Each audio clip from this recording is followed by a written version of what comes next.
Welcome back to Tucked In Tuesday, your weekly bedtime story. Tonight's story is The Smartest Giant in Town.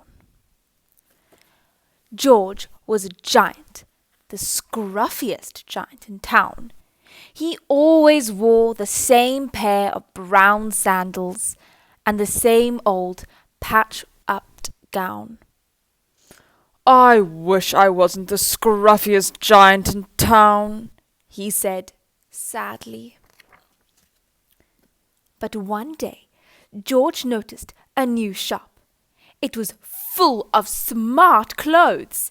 So he brought a smart shirt, a smart pair of trousers, a smart belt, a smart stripy tie, some smart socks with diamonds up the sides, and a pair of smart, shiny shoes. "Now I'm the smartest giant in town," he said proudly. George left his old clothes behind in the shop. He was about to go home when he heard a sound. On the pavement stood a giraffe who was sniffing sadly. "What's the matter?" asked George. "It's my neck," said the giraffe. "It's so very long, and it's so very cold. I wish I had a long, warm scarf."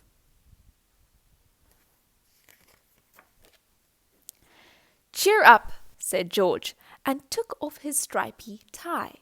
"It didn't match my socks anyway," he said, as he wound it round and round the giraffe's neck. It made a wonderful scarf." "Thank you," said the giraffe. As George strode towards home, he sang to himself.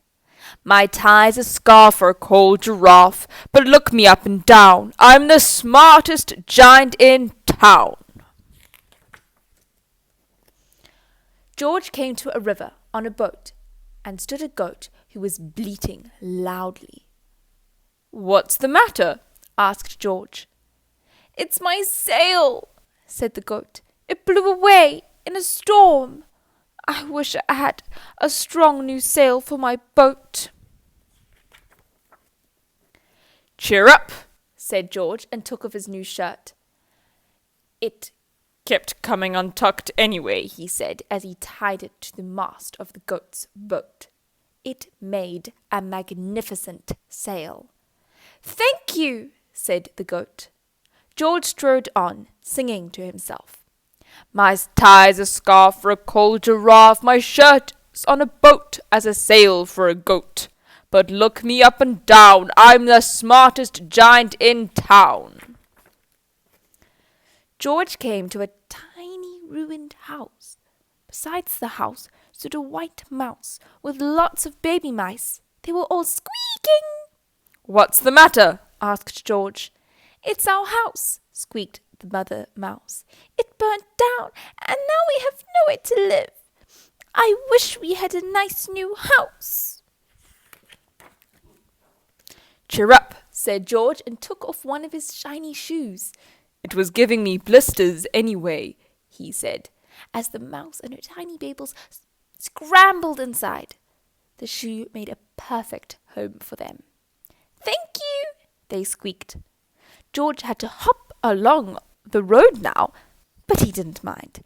As he hopped, he sang to himself. "My tie's a scarf for a cold giraffe, my shirt's on a boat as a sail for a goat, my shoe is a house for a little white mouse. But look me up and down, I'm the smartest giant in town." George came to a campsite. Beside a tent stood a fox who was crying. "What's the matter?" asked George. "It's my sleeping bag," said the fox. "I dropped it in a puddle. I wish I had a warm, dry sleeping bag." "Cheer up," said George, and he took off one of his socks with the diamonds up the sides. "It was tickling my toes anyway," he said, as the fox snuggled into it. It made a very fine sleeping bag. "Thank you," said the fox. George hopped on, singing to himself. My tie's a scarf for a cold giraffe, my shirt's on a boat as a sail for a goat, my shoe is a house for a little white mouse, and one of my socks is a bed for a fox. But look me up and down, I'm the smartest giant in town. George came to a big squelching bog. Besides the bog stood a dog who was howling. What's the matter? Asked George. It's this bog, said the dog. I need to get across, but I keep getting stuck in the mud. I wish there was a safe, dry path. Cheer up, said George, and took off his smart new belt. It was squelching my tummy anyway, he said as he laid it down over the bog. It made an excellent path. Thank you, said the dog. The wind started to blow, but George didn't mind. He hopped on, singing to himself. My tie's a scarf for a cold giraffe, my shirt's on a boat as a sail for a goat, my shoe is a house for a little white mouse, and one of my socks is a bed for a fox. My belt held a dog who was crossing a bog, but my trousers are falling down. I'm the coldest giant in town. Suddenly George felt sad and shivery, and not at all smart. He stood on one foot and thought, I'll have to go back to the shop and buy some more clothes, he decided. He turned around and hopped all the way back to the shop.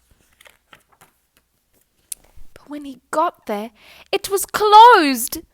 Oh no! Cried George. He sank down onto the doorstep, and a tear ran down his nose. He felt as sad as all the animals he had met on his way home. Then, out of the corner of his eye, he saw a bag with something familiar poking out of the top. George took a closer look. My gown! He yelled. My dear old gown and sandals! George put them on. They felt wonderfully comfortable. I'm the coziest giant in town, he cried, and he danced back home along the road. Outside his front door stood all the animals he had helped. They were carrying an enormous present. Come on, George, they said. Open it. George untied the ribbon. Inside was a beautiful gold paper crown and a card. Look inside the card, George, said the animals. George put the crown on his head and opened the card. Inside it said, You gave your scarf to a cold giraffe, your shirt's on a boat as a sail for a goat, your shoe is a house for a little white mouse, and one of your socks is a bed for a fox. Your belt helped a dog who was crossing a bog. So here is a very fine crown to go with the sandals and gown of the kindest giant in town. The end. Sleep tight and don't let the bed bugs bite.